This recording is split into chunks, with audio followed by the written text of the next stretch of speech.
Hello guys and gals, and welcome to another episode of Path of Exile Skills. Today we're going to be looking at Savage Fury. Savage Fury is a powerful one. It's a very powerful ability. We're going to talk about like what you could potentially use it for, why it's so powerful, how to get the most out of it, and so forth and so on. So first off, it's a buff. Yep, that's it. It just says buff. Nothing else, just a buff. While active, your Fury builds from attacking enemies, so anything that is an attack will build Fury.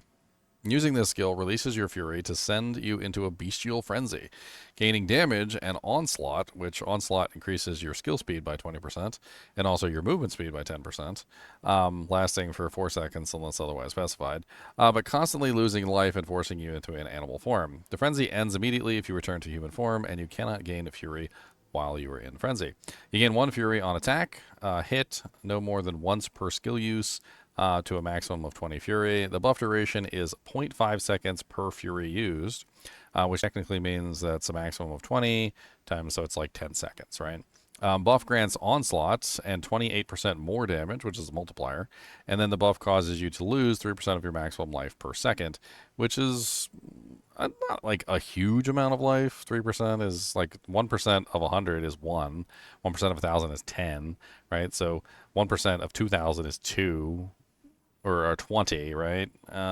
So you got like 40 HP per second draining from your character with this particular ability if you're running like 2K, maybe 60 if you're running 3K, and so forth and so on. It's pretty easy to counter that with Regeneration and other abilities. Like you can easily get enough Regeneration to completely counter the negative.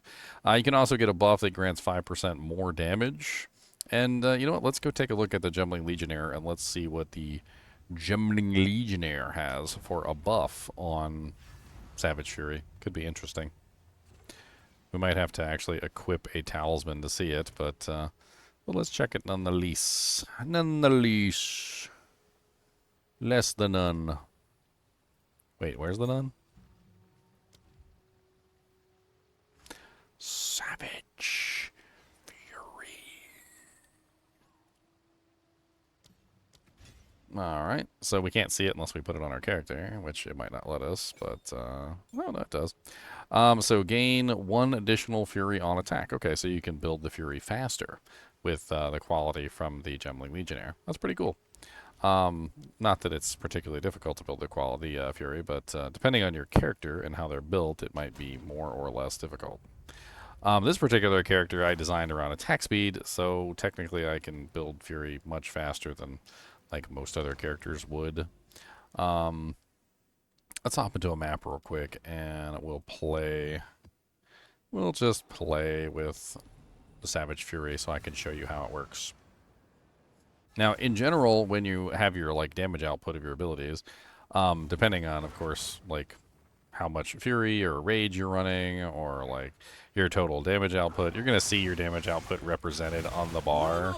Like for instance, right now I've got like 124,000, 134,000, etc. DPS. Well, when you utilize an ability like Savage Fury, which I can do right now, Savage Fury is going to multiply my damage rather tremendously, as you can see, to like 280k, 300,000, 324,000. Because during this particular time period, I'm able to attack much quicker than I otherwise would normally be able to attack. I'm also doing more damage. I'm getting multiplicative bonuses for damage output, as well as more attacks per second on top of that. Savage Fury is a nice little buff to have, like as a push button. And you can, of course, push it when it's not fully activated, but if you do so, then you get a lesser effect, less duration, and not quite as powerful, right, as the full version. Now, you can build it relatively quickly, though, like depending on the attack speed of your character. Like, for instance, my guy over here is just, like, absolutely demolishing targets with insane speed, and he can generate 100% within, like, not very many attacks, right, not very many seconds. He's already at 100 right now. The damage multiplication, though, that it offers is kind of ridiculously insane. especially when combined together with other multiplicative factors like rage bonuses and, well, whatever it is that your character's doing. It's attack based, so getting Onslaught is very nice as well. Onslaught is the huge attack speed bonus. This character specifically already has like a crazy number of attacks per second. I can't remember my exact like limit on attacks per second, but when utilizing Onslaught, I'm down to like 0.11 or 0.10 attacks per second, or attacks time essentially, which is like it's like 10. It's almost 10 attacks per second, basically, if that makes any sense. And you can clearly see the difference between when I'm using it and when I'm not using it, because my damage almost doubles just by activating Savage Fury in most situations. In fact, if I can find the boss here real quick, let me go ahead and find Le Boss so we can show the difference in damage output between Savage Fury and no Savage Fury on this particular character. It's kind of broken, like how good this particular ability is and how easy it is to like overcome the negative effects with basically just a modicum amount of regeneration. But here we go. Here's a boss. Let's go get our butt kicked. It's not a very tanky character, but he is a very offensive character, right? He's able to attack extremely quickly, which is his whole gag, right? So if I attack with my regular attacks, you can see I'm not doing as much damage. But I'm going to go ahead and trigger Savage Fury, and you can see we're doing like massive more amounts of damage to this particular target. Like I was able to dish out, what, like 2 million there in less than a couple seconds. And that just has to do with how good Savage Fury works. And of course I instantly died because this boy is always freaking one-shotting. I'm just trying to show off DPS. I'm not trying to show off tankiness. This boy does need more tankiness, as always.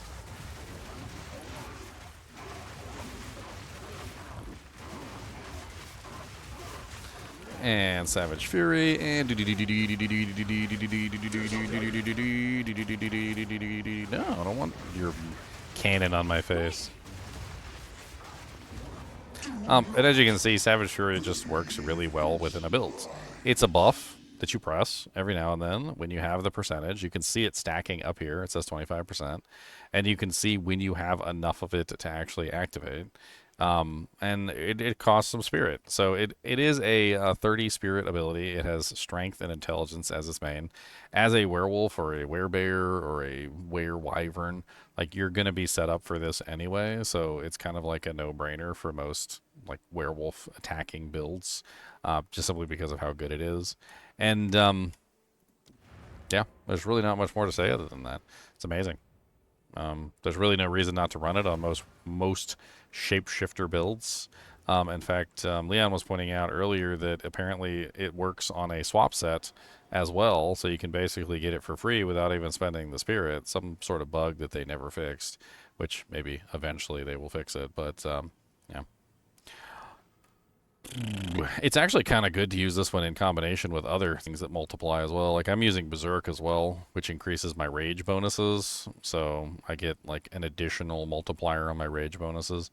So stacking my rage is really helpful for this build as well. Overall, just kind of like a really fun experiment of mine to see how fast I could potentially attack. And obviously activating Savage Fury increases the speed that I can attack even further because I gain Onslaught, which is really nice. As always, I appreciate you guys watching. Be sure to hit that like button and subscribe button if you enjoy the content. And as always, keep watching.